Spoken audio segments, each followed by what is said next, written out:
Are we back into our 500 cats note? Yes. All right. 3, 2, 1, go.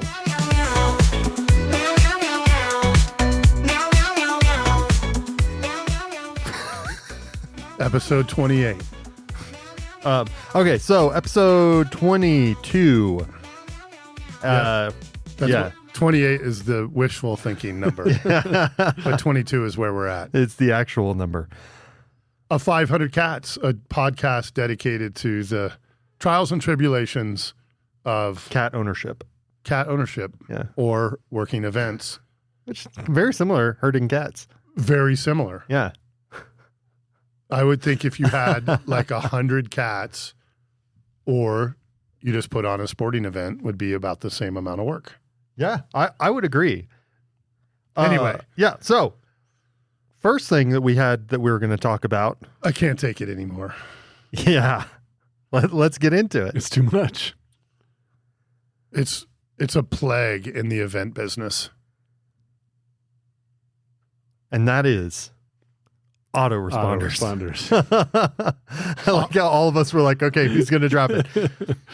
Autoresponders in email. Autoresponders in email. Often referred to as out of office emails, but they don't have to be out of office. And I think that's what makes me the most angry. Well, and in the event business, typically, Yeah. and to be super clear, because I'm sure most of our clients are like, oh, snap, they're talking about us. It's everyone. It's Everybody. everyone. And in the event business, you're pretty much out of the office all the time. Yeah. While you're at work, you're pretty much out of the office. But you send somebody an email, and here's an email, for example. You know, hey, great, we're on the ground. We'll see you guys in about 2 hours. We're hoping that you have the code to the XYZ door. And then you get an email that says, thanks for your email, but I'm out of the office and I won't be able to respond. And you're like, I'm coming to see you in 30 minutes. What do you mean you won't be able to respond? Like I'm effectively coming to your office. I'm effectively coming to your office. But then I could go on all day about just, we all have to respond to our emails. If I didn't respond to emails when I had events, Right. yesterday would have been the first day I would have gotten back to emails since February. Yeah. You know how many events we would have not been able to effectively plan if we had out of office emails when we were at events? All of them? And here's the thing. A lot of them say like some type of nice, please excuse the tardiness. Like, okay, first of all, I understand you're traveling and you're on the road. I get it. But it's okay. Like, just respond. Yeah. When you get a chance at When the you end get of a the chance. day or the next day or whatever, but saying, because the people that are emailing me this week, so we have an event this weekend. It's the Ironman European Championships Frankfurt. And so I'm getting dozens of emails every day. It wouldn't be appropriate to be like, I'm out of the, and I'm not. So I'm in a studio. But Right. if I was going, Ryan's going, Mm-hmm. and just saying, hey, I'm out of the office. Well, how does that work? Yeah. Like, we still have to put on the event. You're out of the office for that event most of the time. That's what gets me. Now, we should maybe clarify. I think we are getting autoresponder emails on that particular subject from our European counterparts because they are on vacation. And vacation, I think, is different. I think I would that's agree. different. I'm saying that, like, I think that's the point of That's the point of it. autoresponder is I will not even I can't, like I will not be responding to this, just so you know. I am out of the office this week for the Ironman European Championships Frankfurt. People would lose their smack Yeah.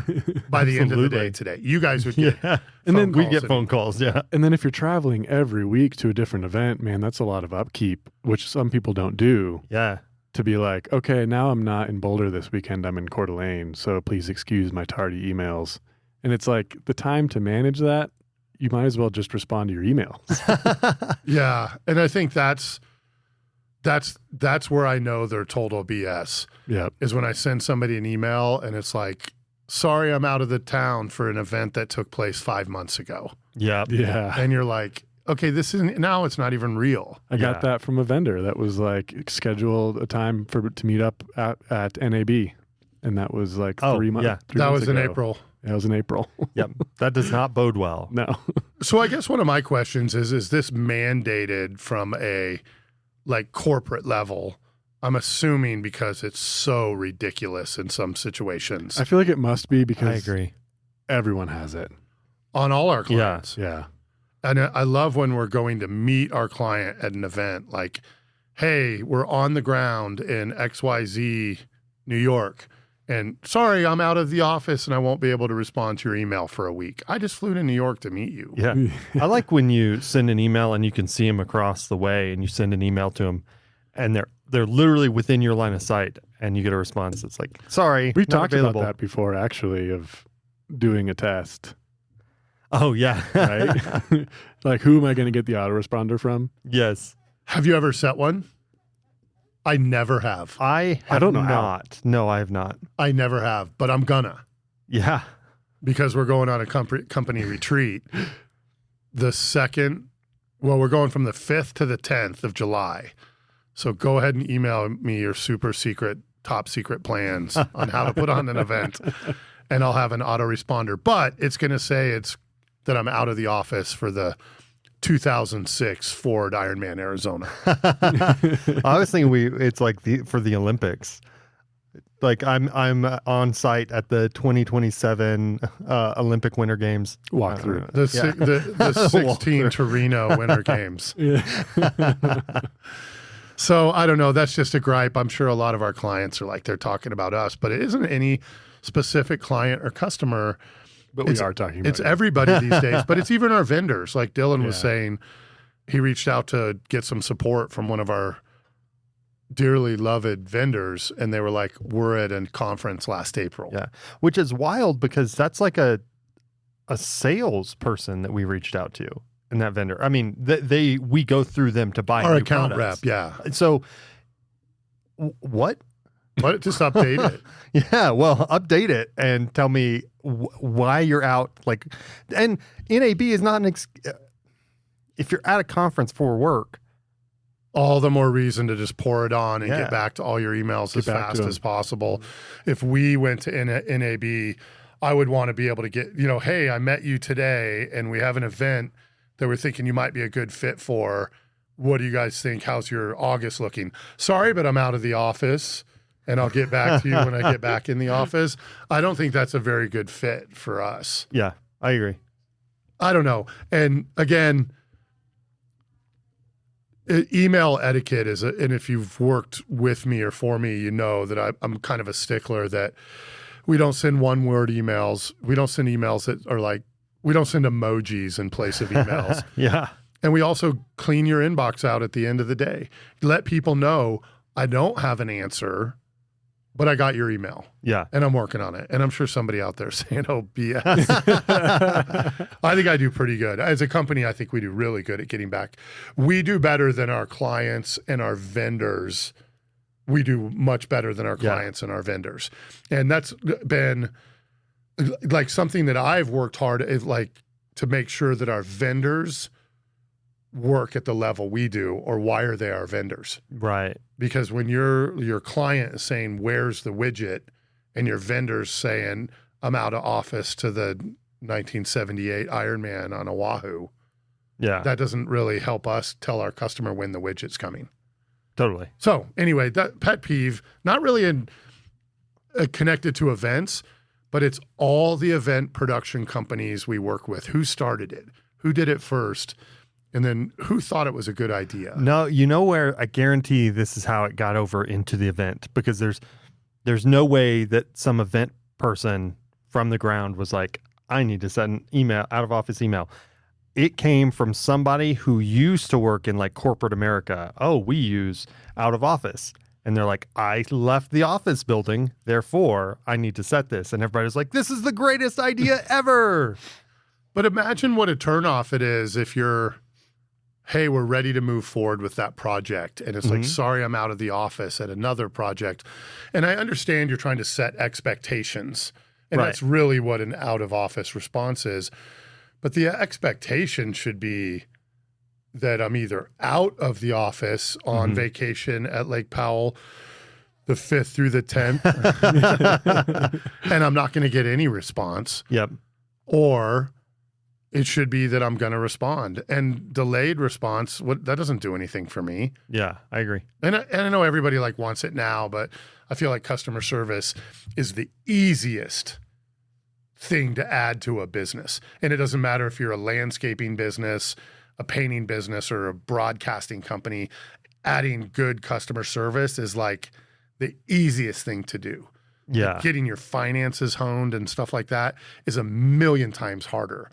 But taking care of customer service is like, it's like showing up on time. It's the easiest thing to do. For sure. So, and if you're one of our customers and you disagree that we don't do that, I think we do, but somebody just kicked a puppy into the lake somewhere. And just know if you ever get a one-word response, that was calculated. Yeah. We did choose that. Yeah.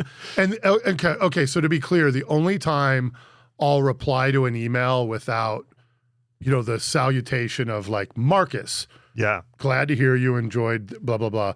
Thanks, comma, Dave. The only time I won't add that is when it starts going back and forth. Yeah. And they're not adding it. Yeah, when it becomes like a text message chain, essentially. And Or I'm just freakishly pissed off at the time. Do you have and I know lots of people, and I won't call them out, have a statement they add to emails. When you're mad. And a dear friend of mine used to say, what did she say? She had one that's said bless you or bless, I don't know. Yeah. the classic one is regards. Yeah. That's what I was thinking as well. That's the classic one. I just take off thanks. Like if I'm like, generally speaking, I'm like, yeah, thanks. Appreciate it. I just take it off. It's just Marcus. I try to just, guard my frustration or lack thereof. Yeah. By just saying, Marcus at the beginning, thanks, Dave at the end. And I might not feel that way. Yeah. But seldom do I add a salutation or something that is a code word for I hate you. But if I did, I hope I haven't sent this to anybody. It's been a long time. If I really don't like what you said, I usually end my email with hope this helps. That's a good one. That's a good one. So I use that one seriously, so that I'll think about that in the future. So at the top of Outlook, there's a search bar. And if you just put in hope this helps. And see if it was from Dave Downey. I don't think it is, because first of all, I've admitted it before to clients. And so then I've been really careful to not use it. And I have put it in there so that if I ever cross that email, I can remind myself. I'm going to start using hope this helps sincerely just to throw everything off whack. Yeah. And I wish I could remember what the other one was that one of my friends used. Yeah. I remember seeing, I wish I could find it. There was just some social post of a list of them, kind of like what we have to share in a bit, that, man, it just had me rolling. Like there's some good ones out there. Oh, yeah. I mean, the classic one, which is not a sign off, but the classic thing to put in your email is as per my last email, which I really love. Yes. When you get the opportunity, but as per my last email. And it's hard. And again, like we're supposed to be talking about events and the event business, but as with all industries and stuff like that, email is a huge part of it. And the event business is different. Yeah. Like sometimes things get way more heated in the field than would ever be tolerated in an office. Yeah. And then now overlaying email on top of that and trying to convey maybe your feelings or your urgency or sometimes goes across wrong. Because sometimes I get emails and I'm like, oh, no, you didn't. Yeah, for sure. It doesn't come across in text. And then the best thing I think to do is pick up the phone. Yeah. And a lot of times you pick up the phone and you're like, oh, that's not what they meant. Yeah, for sure. And did you read what you wrote? Because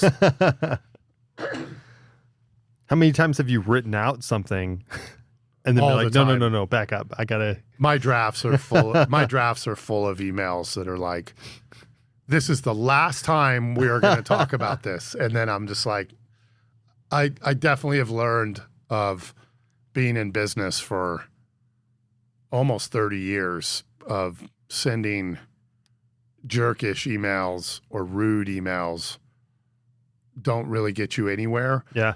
But they're always a reminder that somebody has in their inbox of what a jerk you were. Yeah. And so sometimes you have to be curt. Right. And sometimes you have to be to the point. Mm-hmm. And this isn't acceptable. And we can't, I mean, we deal with electricity. We deal with a lot of things that there's not a lot of room for negotiation. True. And so sometimes you have to be really to the point. Yeah. Which is very much different than being rude. It's Just very much- having to be direct. But if you were going to be rude, so this isn't our content. We found this on the Facebook, interwebs. Right? Yeah. And so we didn't make it up, but they were nicknames that you wanted to use for bad coworkers or lazy coworkers or something. And it was kind of funny because we do have some code names for things where words are no longer appropriate to be used in the professional environment. And so then you just have a code word. Similar. But these were really good. So nicknames for lazy, and moving on from email, but these would be good to put in email because it wouldn't be so rude. So one of them is to call somebody cordless. And you think about it, doesn't seem like mean, but that's when it only works for 2 hours. Different than wireless. Different than wireless. And then ET, I feel like that one, I get it, like always wants to go home. Yep. Oh, Famously. And I feel like we've had ETs or people. definitely. Oh, I could name names. They I go- can name names for all of these. Yes. And we've had people here at our office that it's like noon and they're like, well, anything else? Oh, just to be clear, when I said I could name names, I meant from people that have worked here. Yeah. Oh, yeah, no, that's what I'm saying. Yes. Kit Kat, always taking a break, which is pretty good. And then the muffler, always exhausted. The thing I love about these is if someone just sprung it on someone, like the new guy, it would sound fun and lighthearted. Be like, "What's up, Kit Kat?" You're like, "Oh, okay, I guess he likes me." Yeah, what's up? What up, seaweed? Seaweed just floats around all day.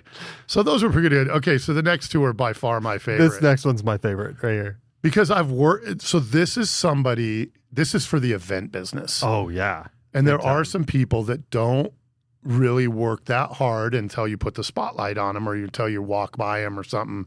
And it's called sensor light.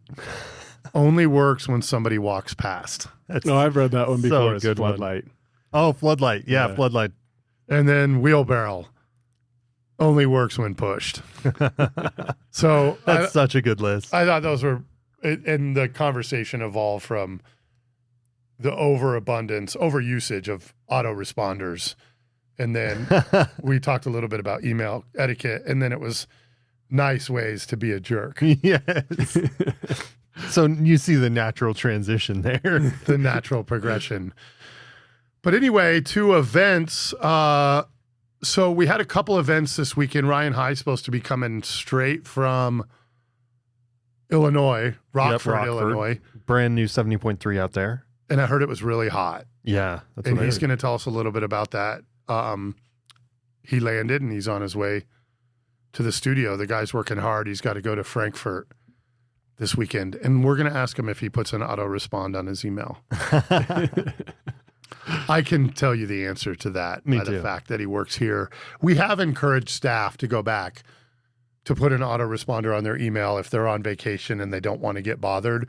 But do you know what happens when I ask somebody to put an autoresponder on their email so they don't get bothered? They never turn it off. No, they say I'd rather just get my email and stay on top of it. And that's definitely not something that we push for or demand or anything like that, but it's pretty much the common thing that and that's where I stand. I would rather, when we're at Lake Powell, we'll take a Starlink, and I'd rather stay on top of my email than come off the lake after 5 days and watch emails of, hey, can I get a copy of this video? Hey, I'm still waiting for this video 2 hours later. Hey, do you not have it? Hey, you're the worst person in the world. Hey, maybe we'll find somebody else to make it. And then it's like, thanks, I was on the lake. Here it is. Well, no exaggeration. I mean, 5 days. What is that? Like 750 emails? Oh, man. That would be Hundreds. Yeah, that's an interesting number. We should find out in those 5 days. I'm working hard because I even did a podcast about it. Don't email me. The 5th through the 10th. So I'm hoping that we could head some of it off, but I think 750 would probably be the number if we head it off. And to be clear, 250 of those are autoresponders. Exactly. From us saying, hey, I got your email. The logos look good. We'll insert them into the video. Send. Hey, I'm out of the office. Exactly. Yes. But you just asked me to update this video. Does this mean I didn't need to update it? Anyway, so we'll talk more about Illinois and Illinois. I like that he said it right and then intentionally added the S. So a funny little story, and this was long before I really was an announcer or started announcing. And we were at Ironman 70.3 Steelhead. And back then it was just called Steelhead. And Dave Kappas, who's a great announcer, was the announcer. And this, like I said, this is before I announced. Mm-hmm. And he said, do you think you could take over for a little bit? I need to go use the restroom. And I mean, it's like, you're just reading off names. Yeah. Big deal, right? So I sit down and it was going really well. And he even came back from the bathroom and then just stood behind me because he was like, hey, like he's doing fine. Like I'll let him go for a little bit. And then I was like, and here comes Dylan Camacho from Chicago, Illinois. And no exaggeration, the crowd would just, oh. And then I got some booze. And then Dave Kappas like patted me on the back and he's like, all right, I'll take over. and then he's so class. And then he went, all right, where were we? Dylan Camacho from Chicago, Illinois. And, let it have it. And anyway, he's one of the people that taught me a lot, not just with funny jokes and giving me the hook, but also was like, hey, read this and stuff. Yeah, so that's awesome. But anyway, yeah, I know how to say Illinois. I just like how riled up people get. But almost as riled up as people in Kentucky when you say Louisville. Yeah. Almost. Yeah. Which is weird because that's the proper pronunciation if you're from Colorado. Yeah. Yeah. And that's my favorite. The few times that I've done some announcing is at least once in my experience, I had someone from Louisville, Colorado, immediately after Louisville, Kentucky, and you nail that. And Yeah, you're like, the yeah, best. who heard? Who heard? Yeah, and funny stories about announcers was Dave Ragsdale in Louisville, just ripping through it, Louisville, and he's nailing all the people. And then he looks over at me and like raises his eyebrows, and I'm like, what is he about to say? And then he's like, from Louisville, Colorado. Yeah, exactly. Because you're just reading this scrolling list, so it'd be really easy to get wrong. But that he made the point of like, I'm paying attention. That's awesome. That was pretty clever. But what we're going to talk about before we talk about Illinois was we're working on mountain biking and gravel. Yeah. And mountain bike and gravel broadcasting. And I think it would work for not. Yeah. But shaky cameras. Way shaky. And we're not the only people that have shaky cameras. The people that do the UCI World Cup have shaky cameras. And I think we figured out why, because it's mountain biking. Yeah. there's a bit of bumps. There's some stuff going on. We've started to invest money in different kinds, and we've used gimbals, and we ride in vehicles and motorcycles with gimbals. And that works really well for gravel because you have a second person on the moto or in the vehicle that's holding the gimbal and levels it off. And it essentially solves the problem, almost solves the problem for gravel. For the most part, it does. Yeah. But for mountain biking, it's not like on a road, it's on a trail. And we have to slot in with electric bikes and motocross bikes. And there is no cameraman. The moto driver is the cameraman. Yeah. And then if you just mount it on the handlebars, GoPro, whatever, terrible. Shaky footage. Yeah. And why? I mean, what is it that people don't understand about GoPros that, because you think a GoPro rail smooth, right? What's different about broadcast? The processing internally, whenever it records, is different than whenever it outputs through HDMI. Significantly different. Yeah. There's still stabilization, but the I can't remember what their stabilization is called. Their special Hyper smooth. Hyper smooth. So GoPro's hyper smooth stabilization is all digital, and it's all processed on the camera itself. It is not processed on the image sensor, and the image sensor is what's rerouting and sending out the HDMI. So it has very minimal stabilization. So it's almost like a no-go with the GoPro. Yeah, pretty much.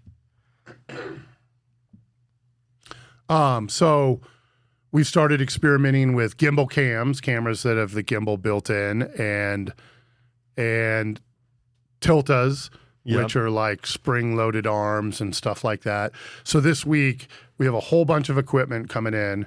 Yeah, a sweet-ass motocross bike, and we're going to dress it up with multiple cameras. I'm excited to try this too. A front, a back, and a right. Yep. Right. I think we'll pass on the left just I because agree. you don't typically go on the left side of athletes. I'm sure the very first course we do. Like, Yeah. All right, all four sides.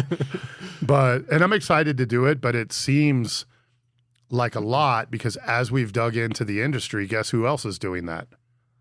No one. No one. No one. As typical with how we do things, no one else does it this way. So We did set ourselves up with some pretty good technology to be able to do that, though, right? I mean, because Oh yeah, how many people use the LU800 right. Pro? True.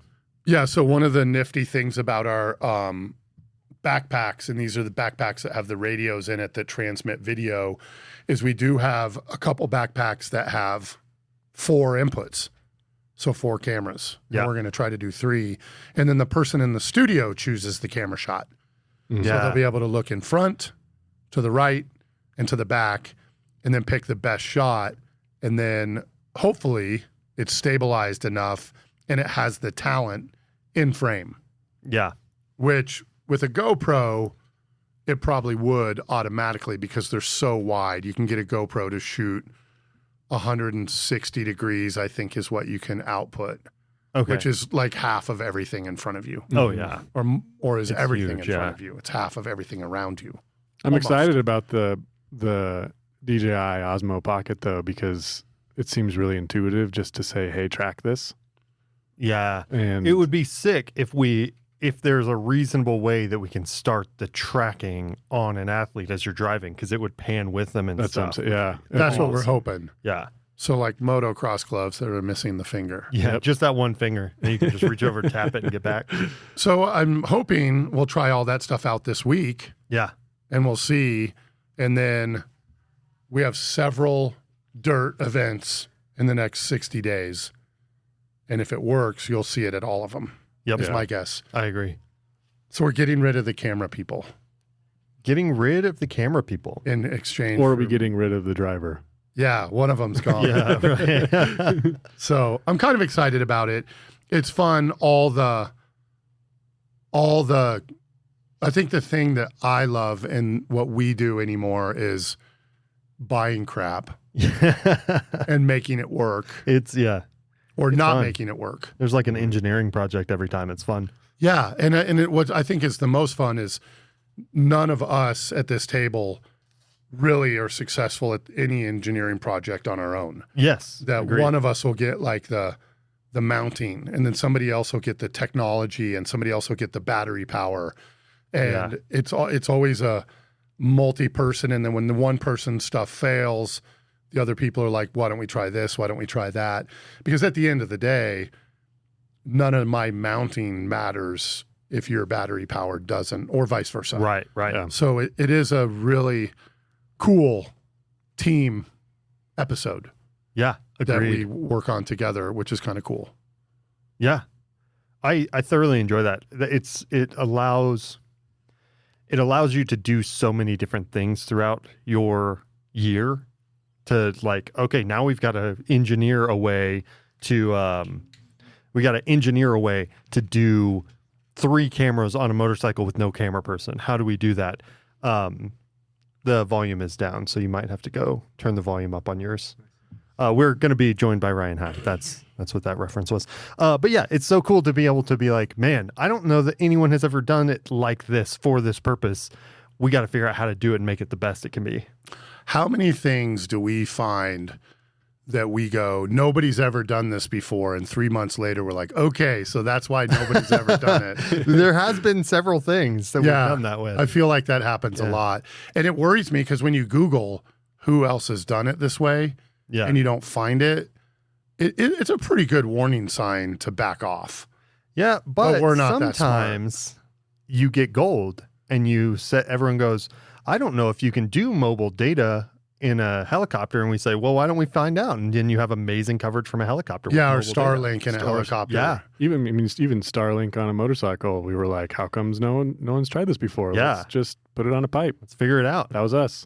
And after we successfully did it, we still got feedback from some of our, like we work with a lot of our.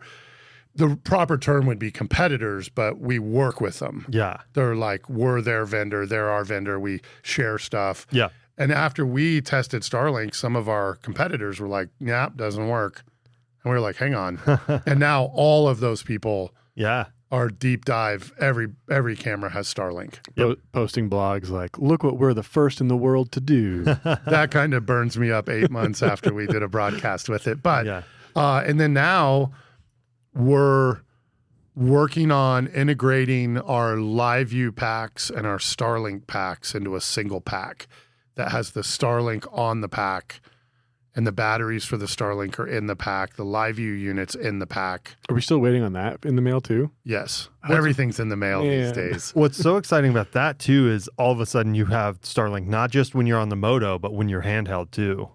Which is one of the issues when we come off a single track and switch into a 4-wheel drive. Yep. So sometimes we're on like a mountain bike and then we switch to a 4-wheel drive. You have to unmount everything and then remount it. Yep. And in this case, it's just going to be hop in one, hop out the other. So it's going to cut. There's like that 10-minute window of then having to catch up to the Peloton or whatever. That'll be gone. Maybe. Yeah, totally. Maybe. It's another one of those things. Why has nobody ever done it? All right. So that's all stuff we're excited about, and we'll fill you in more as we make headway on building our own broadcast packs and blah, blah, blah, Starlink and helicopters, yada, da, da. Oh, and stabilization on motocross bikes. Yep. Which is a big one. Yeah. But we had talked about Illinois. And Ryan High, who's joining us, was at Rockford. How was it? Like, first of all, just how was it for a community? And I think one of the big things I ask about events these days was how was like the community support, fans, and then of course like city support. Let me tell you, I mean, I've been to a lot of events, all over the country, all over the world now, and the amount of ground support that we had from the city and just all over was really incredible. I mean, our hotel was a ways out from the city center, and there's still signs and like placards up that say, hey, welcome Ironman athletes, and notice boards and stuff. Every like business was like, hey, come in, we're open on race day, everywhere. And nice. I mean, when I was securing power for our finish line, I talked to the city power guy, and then he directed me to the parks department guy, and they don't actually work together. They just knew each other, and they got me in conversation to help get this figured out. I mean, like every business, everybody that we ran into was so psyched to have us there. And that really helped a ton. As for spectators, I mean, there weren't a ton there, I think, because of the weather, which we'll talk about. But those who were there seemed to really have a blast. Whenever the announcers was like, who's here from Rockford? The crowd went crazy. Nice. Or, who's from Chicago? Ah! And athletes, everybody who finished, they were super jazzed. And volunteers, oh my God, we had almost as many as we had athletes. That's awesome. Yeah, and they got it. I mean, when we were knocking down swim start, the volunteers, they finished picking up trash. They finished picking up like anything that got left behind. Then they start clipping down soft fence, rolling that up without being asked. Huh. And then they start picking up barricade and stacking that up. And they were just like, oh, awesome, cool. We didn't ask you to do that, but awesome. Keep going. It was incredible. That's amazing. Yeah. And it was hot. It was hot. For those of you listening in the future, this is that time when it was really insanely hot in the Midwest. Our actual air temperature, quote unquote, only got up to like 96, but the humidity was absolute. So basically we got, marinated and broiled. I'll still maintain the most uncomfortably hot I've ever been in my life was Chicago in the summer. Yeah. Yeah. Man, it is like just something unreal. Yeah. So I feel like I totally understand. It was like 96 degrees, 96% humidity, full sunshine. That is not okay. It's really oppressive. Yeah. It sneaks up on you because the air temperature, it wasn't like 100, 110, anything like that. But the humidity and just the sun beating down on you was really rough. And that's why it took us so long to get done, because we had to keep stopping or else we'd pass out.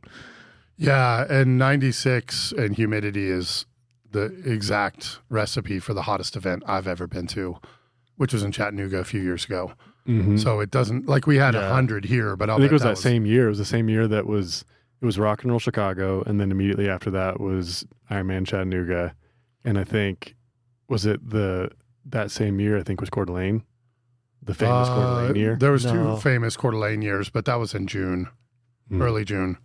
Similar concept, though. Well, maybe it was, what was the other one? It was a German race that got brutally. Frankfurt got really hot one year. That's I think right. It was that same year. Yeah. Anyway. Yeah, just that oppressive Midwest heat. So that was super challenging. It was a solid event. It just made it, real tough. So, Ryan, I know you're political and stuff, but is global warming going to end the event business? Great question, Dave. I'm glad you asked. I think events are going to move north. So Canada is about to get a lot of events coming. Let's bring back Ironman Alaska. And it was hot here this weekend in Boulder. It was 100, but dry. Yeah. And if you had to, you just need to sit under a tree and you're fine. Yeah. And we had 2 soccer games, and they added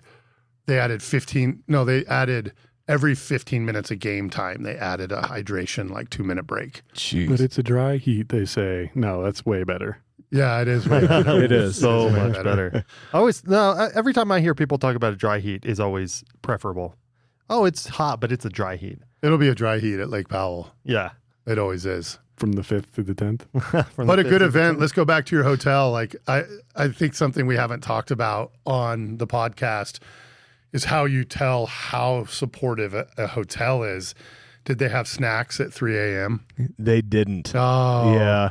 So Their first year, we'll give them a break. Exactly. But I remember, and I don't think we ever talked about this, our Fairfield Suites in St. George has full breakfast at 3 a.m. Full hot breakfast, eggs and toast. And That's support nice. of triathlon and Ironman and stuff. Yeah. And there's several hotels we go to that do that, but I'm always like, Fairfield at Geneva for Muscleman's another one. they just don't have to do it, and they do. Yeah. And that's why there's a lot of nice hotels in St. George, and it's funny because they go, where do you want to stay? And I'm like, Fairfield Inn. Yeah. Because they get it. That's Yeah. funny. I didn't think about that. They're both Fairfields.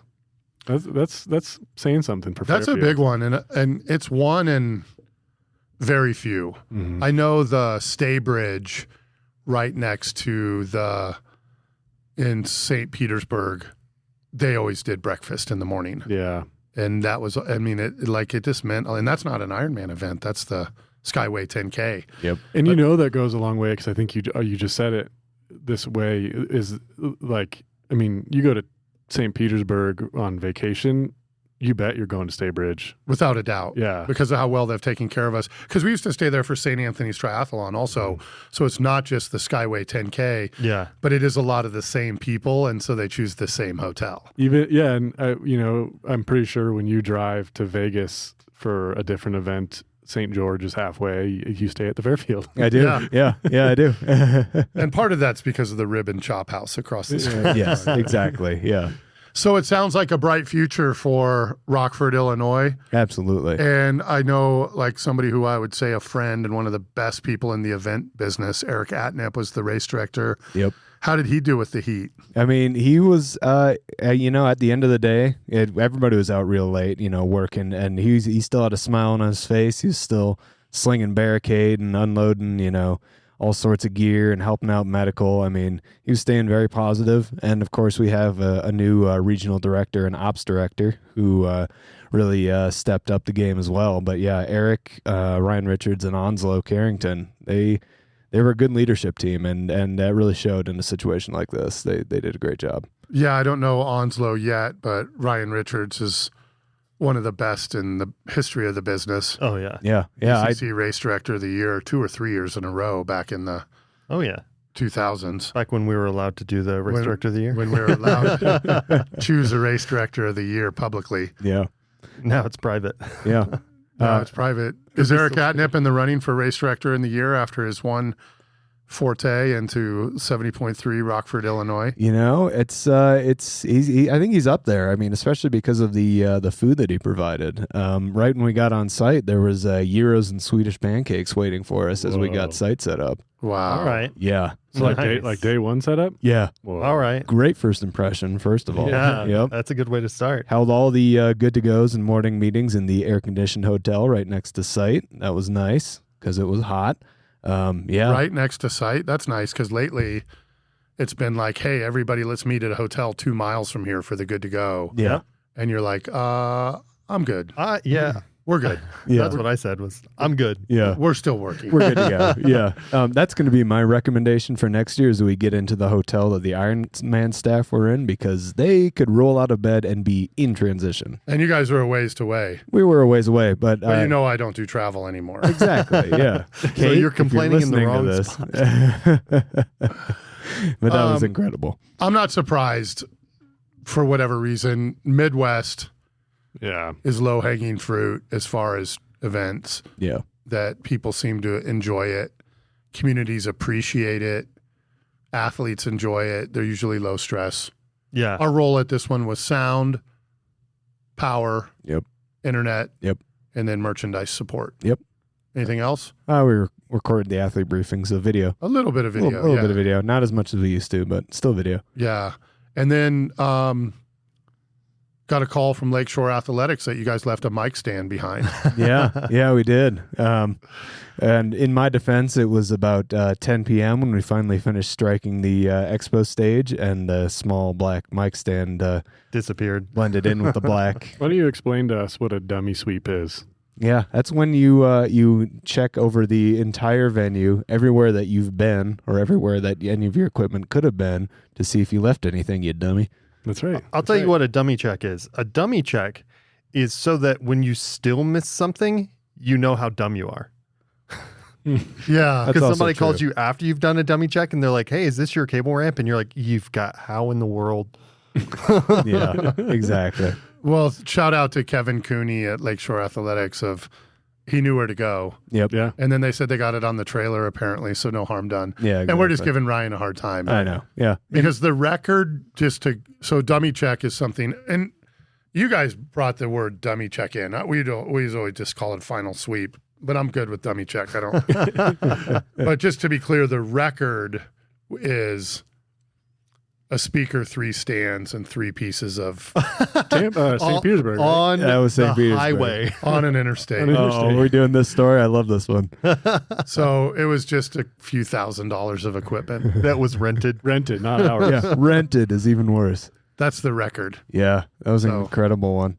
Yeah, usually it's like a 3-way and a couple orange cords. And you come back and you drill the team over it. Yeah. Yep. Mic stands are like $25. So Yeah, But a whole PA, basically. No, boss, got everything. yeah. all done. No, not all done. And like here's just since we've been giving business advice when it comes to email etiquette, here's another way you can just know if you need to go double check something.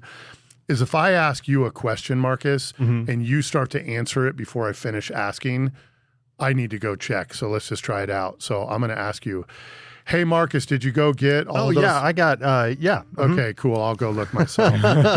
We call that the yeah-yeah-yeahs. Yeah. Yeah. So it happens. We're just giving Ryan a hard time. Oh yeah. And then you're home for one day Yep. and then off to Frankfurt Yes, indeed. to hand out GPS. Yes, indeed. I've been told, and we broadcast Frankfurt, this is maybe this may be our 11th or 12th year broadcasting Frankfurt. It was our first broadcast, which we started way up near the top, which is kind of funny because you'd think you'd start somebody else out at a broadcast nobody would watch, but that's one of the big ones. But I've been told this is outside of Kona, like the crown jewel of events. It's men only this weekend because the women were women only in Hamburg. That's correct. So when you tune in, before you go to the YouTube comments to say that Ironman and BCC are the worst people in the world because they haven't shown the women in 30 minutes, it's because they raced in Hamburg. Yeah. But we will get so many really comments. mean comments about that this weekend.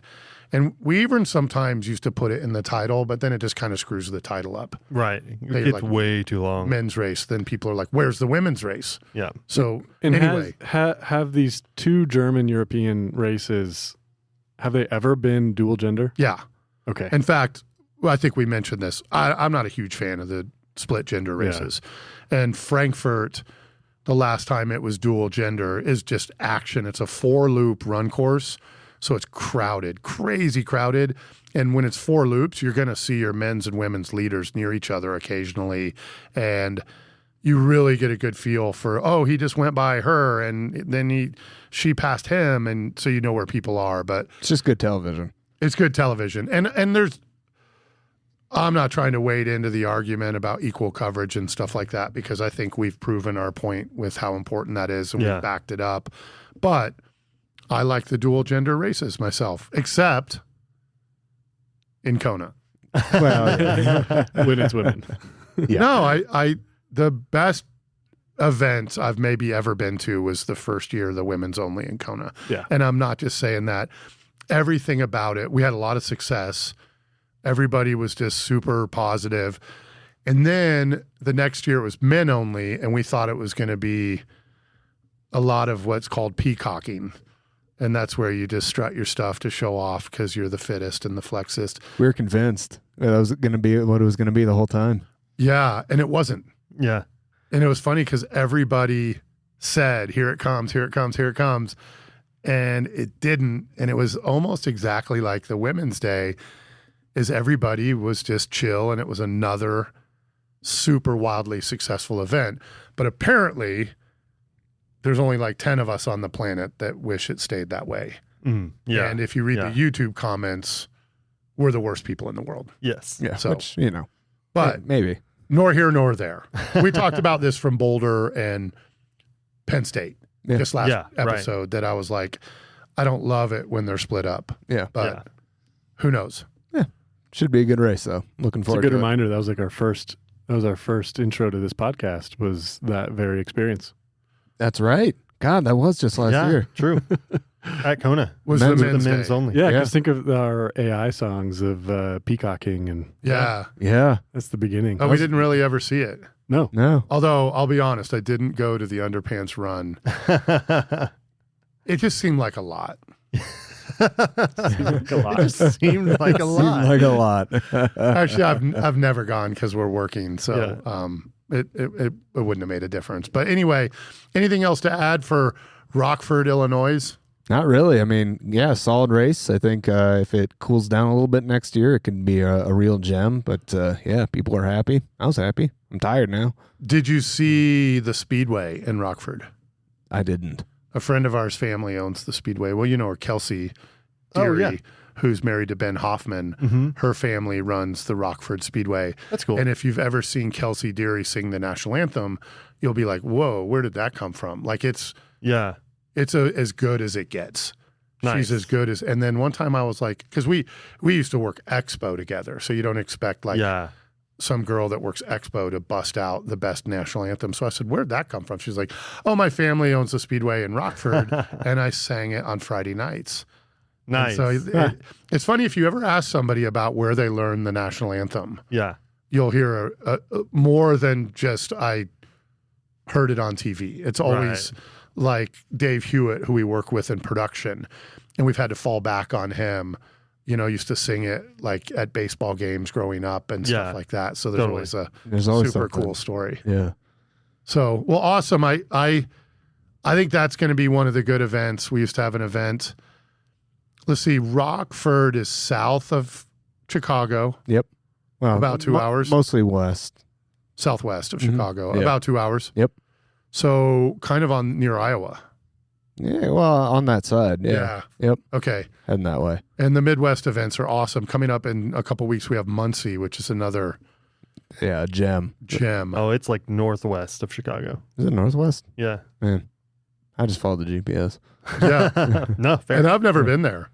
I fly in and out of Chicago all the time. We used to keep a trailer there, but we just grabbed the trailer and left. This is Yeah. interesting. It's probably about even less distance directly south of Madison. Yeah. And Yeah. that's what I was kind of wondering. Yeah. Yeah, a lot of the local storage stuff was pulled from Madison, which, of course, the home of Iron Man, Wisconsin, and 70.3 Wisconsin. And Ryan Richards Exactly. is where he's from. Yeah. Where'd y'all fly into? Into Rockford? O'Hare. Oh, okay. Yeah. Interesting. So it was all right. All right. Anything else to add for Rockford, Illinois? That's all I got. Glad to be on, fellas. All right. Well, good luck in Frankfurter. And we'll, it's funny because he was on the last podcast. Yeah, he was. So he, for whatever reason, comes home. He's the only one that does this. Yeah, I don't do Comes this. home and stops by the office. Nope. Yeah. I'm not. I To don't get do that. equipment, drop equipment off, stuff like that. None of these other guys, they're like, Nope. they give it to the new guy to bring it in or something like that. Well, I good luck usually in hang it. on to it. Because In Frankfurt. And we're doing GPS on the pro athletes, and it's a huge field for just men. Yeah.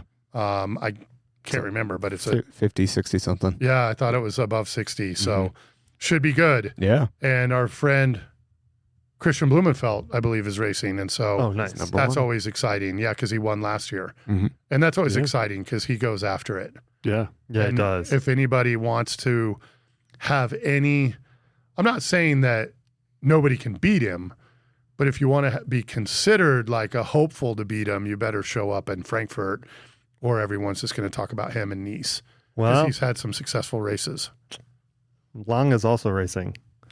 And Yeah. And I saw a post that he's never won this race. So he's got kind of a chip on his very shoulder. interesting. Yeah. Yeah, and I And he watched won- him take second and third to Frodeno many of years. Yeah. And I remember there was a year that I'm pretty sure there was maybe more than 1 year, but when it was dual gender, that it was Frodeno and Reef winning. Mm. Right. Right. Man, this is stacked. Yeah. It's the men's European Championship. Yeah, And even though makes the sense. women's field in Hamburg was smaller, it was stacked It was also. stacked also. So kudos. I think the Pro Series is working. Yeah, agreed. That there's not a lot of is Sam Laidlow on there? There's not a Laidlow is not on here. there's not a lot of full distance top contenders that are not on that list, except maybe Sam Laidlow. It's one I would leave off. Yeah. Well, I wouldn't leave him off the list. He's Right. not But on he's the not list. on this Yeah. list. Yeah. So, It's a good show. all right, Ryan, good luck in Frankfurter. Thanks. Should be good. Yeah, looking forward to it. All right. So, we were going to talk about, I'm just looking at our notes. So, what we skipped over was soccer. Yeah. And Because we had talked last week about how many different setups we had done. But I don't know if we really talked about how it was going with it. Like what we've landed on and how you like it. yeah, I don't like it.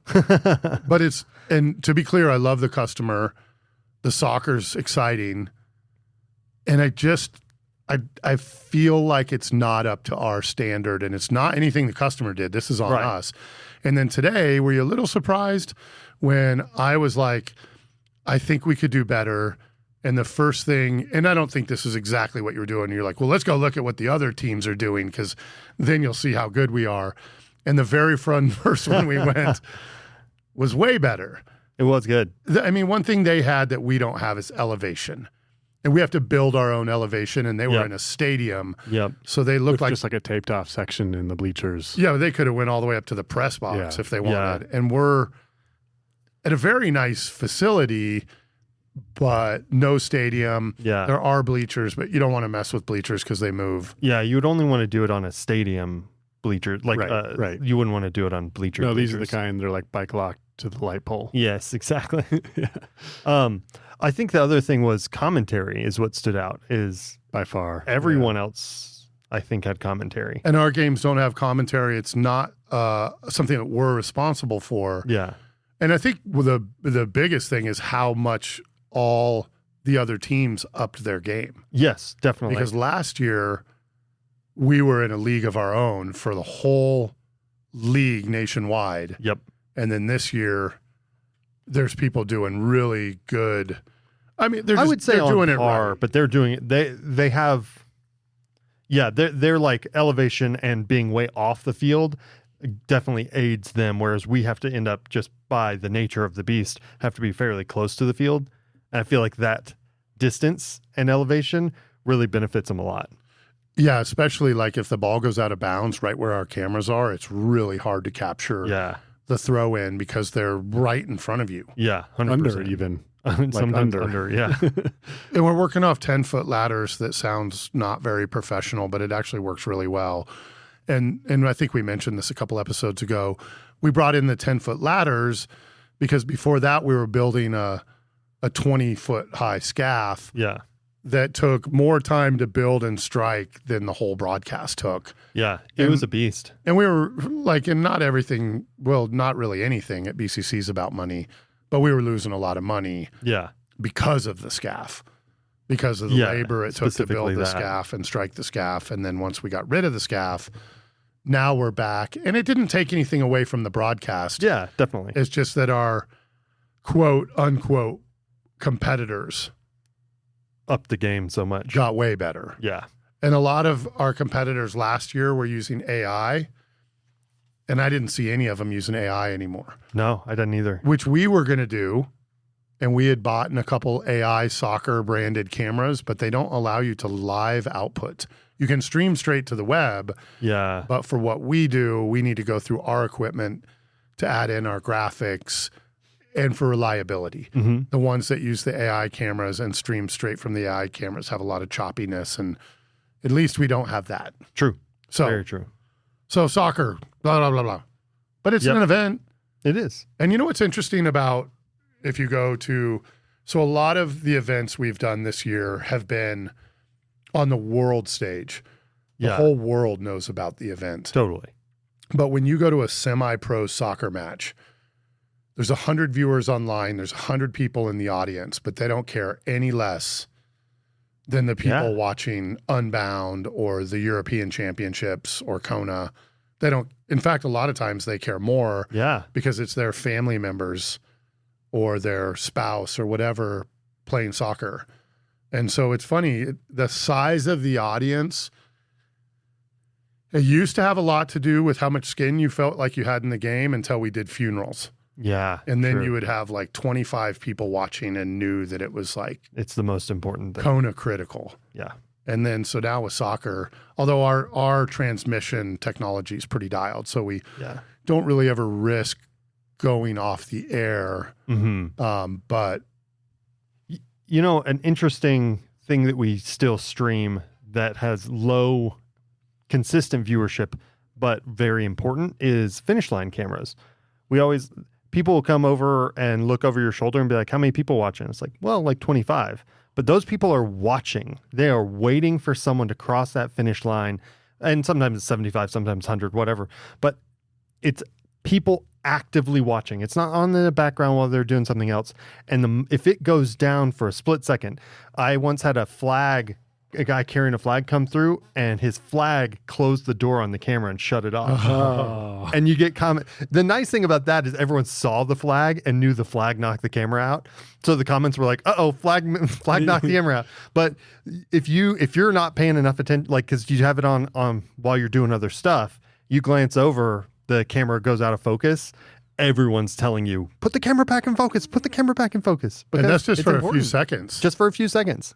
Yeah, finish line cameras are funny that way, that it's like the smallest, although the audience by the end of the month ends up being a pretty good size audience. Definitely. Because all the athletes want to go back and then they screenshot their finish and then they make it their Facebook profile and stuff like that. But 100%. the viewership, when you look over and see 90 for soccer, that kind of stuff used to, I wouldn't say bother me, but made me not feel like it was important.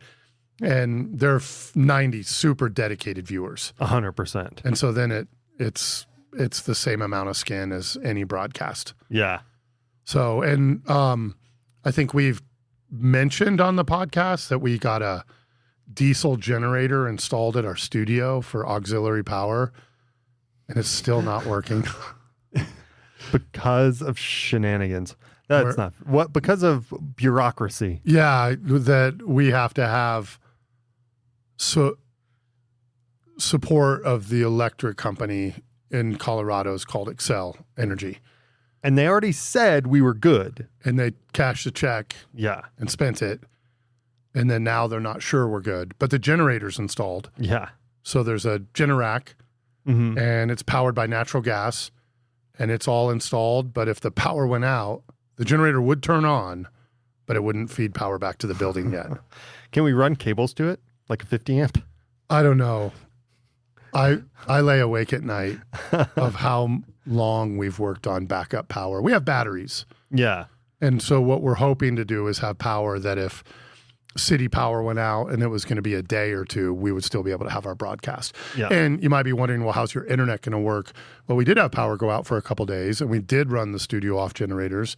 And the internet, because it comes in on fiber, wherever it's needs power wherever it needs power, it's getting power because the fiber worked. We had like a 2-day outage here at the studio, and the fiber worked for both days. Yeah. So anyway, anything else? Events coming up, but only one. Frankfurt. Yeah. Slowest weekend with just one event. Yep. Since before April? Yeah. Since the end of March, which was busy, but we just had one event a weekend. Yeah. And then we just have one event this weekend. And then none of the most important event, the 5th to the 10th. Well, there's also an out event, of office. and there's also an event on the 4th. There is. There That's is. true. That's very important. It's on our ConnectWise ticket board, so it's an event. Yes. It is an event. We have a ticket and the everything, 4th is Blues Traveler at Red Rock. So if you're which in is gonna town, be awesome. come join us, because that's always a good way to kick off the 4th of July. And then we're out the 5th through the 10th. Yep. And we will put an autoresponder at least on our ticket board. Yeah. I'm not going to put an autoresponder on my email. I'm going to climb to the top of a mountain every day to check email. We should just bring all of our Starlinks and see if we can bond them together and have really, really fast internet on the boat. I was tempted. One of our clients is doing a podcast with Alistair Brownlee. Oh, nice. Who I love that guy. Yeah. And I don't really know him, but I know I asked him for a favor once. And it was the kind of favor that most professional athletes would not respond. Yeah. And in 30 minutes, he fulfilled the favor. And it wasn't for me. Yeah. It was for a friend of ours who's like, that's my idol. And we said, any chance you could record a video before a week from Friday for a TV show telling this guy, like, you get it? Yeah. And he sent it to us in 30 minutes. Yeah. Nice. So That's awesome. And that's the most I know about him. But I wanted to do that That's kind of podcast. all you need to know. We He's moved. the kind of person. We moved the podcast to after Lake Powell, but I was thinking about taking like a Starlink, but if it failed, that would not be professional. But we did make an AI song about autoresponders, and if you ever put an autoresponder on your email, even though you were checking email every day and responding, this song is for you. I sent you a note.